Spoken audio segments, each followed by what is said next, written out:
We got some good handpics, by the way. All three of these are fantastic. This is the stupidest. It's a good job you're doing the interview. It would be a real disaster, though, isn't it? If it was somebody else, I'd just be like, "What the hell?" You'd be walking off. I'm like, right, bye.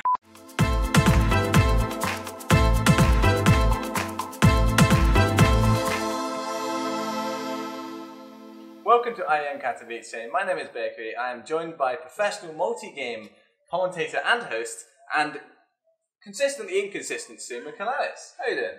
That last bit's very true, unfortunately.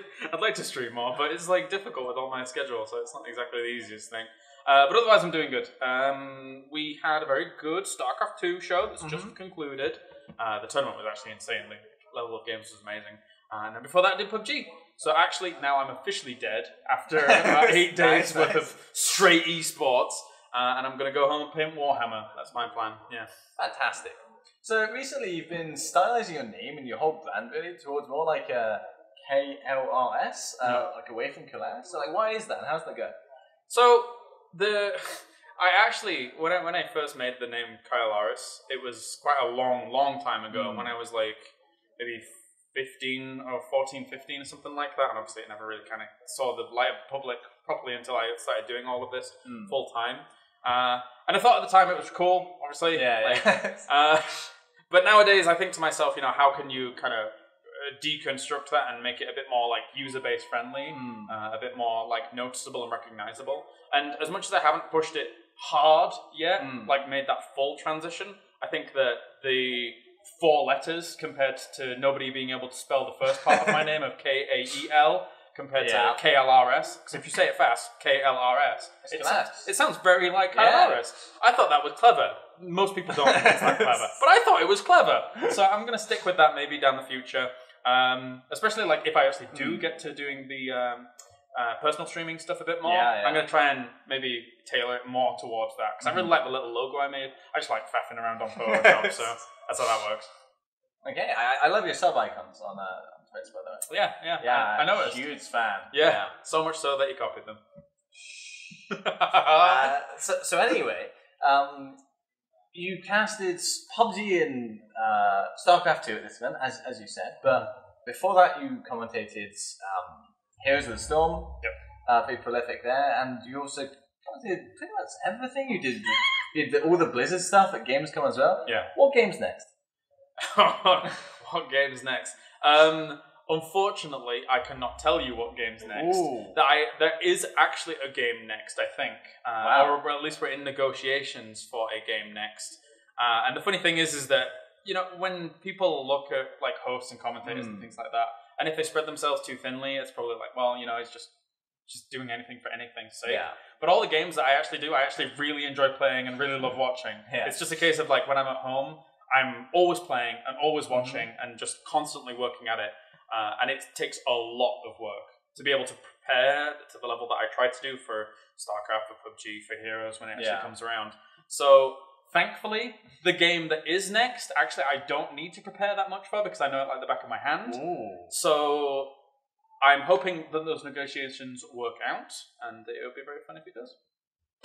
You actually have a major passion for game design. Is that something that you see yourself pursuing like next year or like within the coming years? Maybe is the answer. That's the short answer, maybe. The long answer to that is I've reached out to quite a few people about game design, and I've actually done some kind of consultancy work for some other places as well, just based on the idea of chasing down what companies want in like an esports product, or even just beyond that, like actual game design, the numbers behind the level design of it and all that stuff. So thankfully I'm in a very privileged position where I have made all of these friends through esports who are also like some of the very best game designers in the industry, which I've been invited into their studios. I've been able to talk to them about game design and how to start the road down that, and some deeper levels of game design. And it's definitely something that I do want to pursue in the future. I think I will pursue it in the future. It's just a case of when will I pursue it in the future. Because right now, like I go home and a lot of it's prepare for event. But sometimes I'm able to sneak in like little map design things, etc. and things like that. And all of that stuff is slowly gaining towards the idea of me then eventually saying, look, here is what I've done. Yeah. I'm a very proactive person and a very self-motivated person to the point where I want to make sure I have something to present as evidence when I say I want to do game design. Yeah, so I also have a huge passion for game design. And like, have you ever considered maybe doing like a weekly show of some sorts with really good friends that share similar interests? That could work. Yeah? It's as if that could work. It's as if it may have been done before. It sounds familiar, doesn't it? It does sound familiar. But the problem is there's always time. Yeah. I'm with you. It sounds like a bad excuse because technically I'm a believer of you should never use I don't have enough time as an excuse. So I guess I should phrase it as, it's not on my priority list right now. And unfortunately it isn't because I know, I'm sorry, but, work ultimately does come first. And because we love it, that's why it does come first. So, what needs to be done to make PUBG a more competitive game? Ooh, good question. Personally, I think it's already at the right level of competitive it needs to be from a spectator point of view. I think that there's almost this fallacy where, like, there's the whole meme of esports ready, right? Yeah. For PUBG, which I think realistically, as long as everybody is on a similar playing field, and as long as everybody has the same access to the same amount of tools, it inherently becomes balanced, if you know what I mean. Because, as long as somebody doesn't have something that's ridiculously overpowered, of course there's some RNG elements to it. There's no denying that when it comes to the circle, there's a slight RNG element to it. But at the same time, you make your own choices. Every team makes their own choices. And if you're playing enough games over a certain period of time, then, that RNG can be relatively kind of weeded out for the most part. So, for example, you take Optic, a team that won 2 first places on the first day of our tournament here at Kaelaris. Like, each of those rounds that they win, at the beginning of the round, they're not getting circle look. They're starting all the way up at Georgia Paul, and that circle is ending all the way down at Novo. So it's like, you might not get circle look at the beginning, you might get it at the start or towards the end, but in the end, it's about when you make the rotations, how you're dealing with teams that might be pinching you when you're going into those later circles, etc. So I think it's in a pretty good state. The game just needs a slight ironing to make it extremely stable. And then once it is in that extremely stable spot, then I think it will be in a fully fledged position. Okay, so do you think that PUBG Esports has a bright future ahead of it? I think it does have a bright future ahead of it. I think that the Battle Royale genre is something that right now is going to do pretty well. And I also think that it can coexist with others in the field. I think that's something that people overlook a little bit. The idea of, Fortnite's here and PUBG's here. Like, which one's going to win? I don't think that actually exists. I don't think there is one conclusive winner to that battle that is currently going on. Battle in quotation marks. I don't think there is a battle. I think that when I play PUBG, it's a very different feeling to when I'm playing Fortnite. I completely agree. And when I'm watching them, it's a very different feeling as well. Obviously, Fortnite hasn't had tournaments and stuff like that yet. Or not truly, proper tournaments, because it doesn't have the custom matchmaking, I don't think.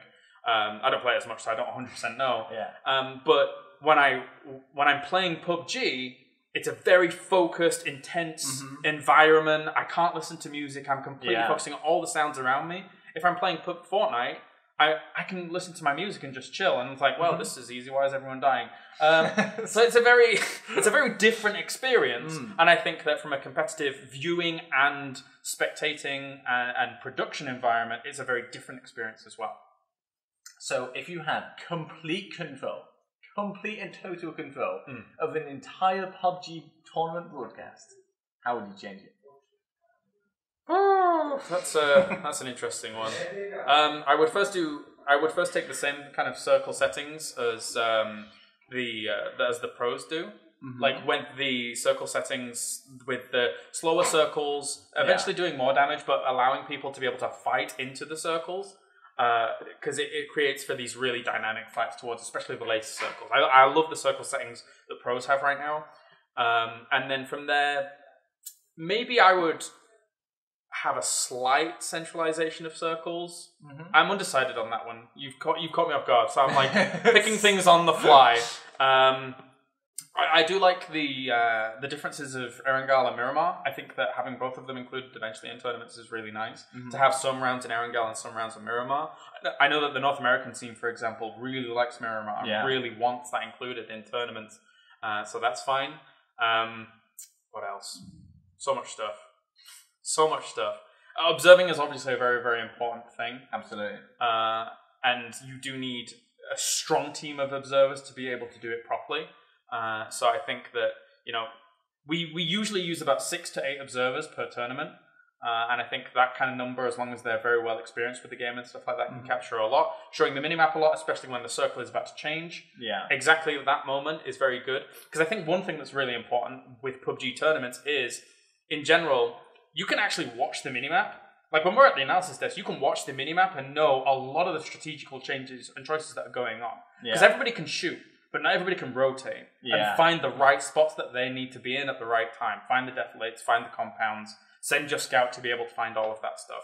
So the minimap's super important. So most of the time I would expect a stream of the game that the observers are showing, and then maybe like a stream of the minimap right next to it. Yeah. So you can always see the minimap. That would be super cool. Like a list of teams that are live as well is something that would be amazing. Yeah, we actually did experiment with that a little bit here, but it's a very difficult thing to get right when we don't have the exact API in place, which I'm imagining, might be down the pipeline later on, and then that can instantly just say, these guys are alive, these guys are dead, here's the teams that are still in, blah, blah, blah. So I could add lots more to that, but that's my... You could keep going forever. Foundation. Yeah.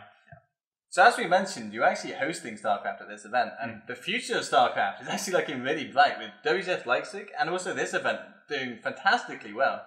How do you feel about it? Yeah, I mean, the thing for me about StarCraft is that StarCraft is almost always going to exist. Yeah, because it seems that way at this point, doesn't it? Yeah, it has the lockdown on the RTS genre, and I think that there's always going to be a pretty solid and very dedicated audience for the RTS genre in general. People often come to me and say, like, well, what happens when another RTS comes out? Or, is that genre dead in general? It's never going to die. The only people that are going to probably come along with another RTS maybe in the future, way down the line, is like maybe a Warcraft 4 down the line. Yeah. And then it's Blizzard again anyway, who are just kind of dominating that genre because they just do it right. Yeah. And that's what StarCraft has done for so long. And this is still actually the best iteration of StarCraft ever anyway. The games that we had at this tournament were just beyond crazy. Like every single series. Yesterday, for example, which was the round of 12 and the round of 8, we had 35 out of the 40 potential maps that could happen. Which, one, was a really long day, but two, almost every single game, apart from one series which was a bit of a bop, every other series though was mind-blowingly good. Like, each of these players, microing on 4 fronts, dropping, little small skirmishes going on. It's no longer the huge blob of units versus huge blob of units in Wings of Liberty and Heart of the Swarm that's just like, who won? No, that doesn't exist anymore. Sorry, microphone, I know you probably didn't appreciate the clap. But overall, there's so much strategy and depth going into it. It's still really, really fun to watch. And still to this day, it's my most fun esport to watch over everything else I do. So we're getting into the final stages of the interview here. I'm sure you're very happy about that. But do you have any rituals or anything that you do to prepare for a broadcast? Not so much rituals, I guess. Just more my entire lifestyle kind of contributes to the pre-show ritual that is this esports world. So I suppose for me at home, like everything that I do is enriched and kind of almost intoxicated by the idea of just preparing for esports.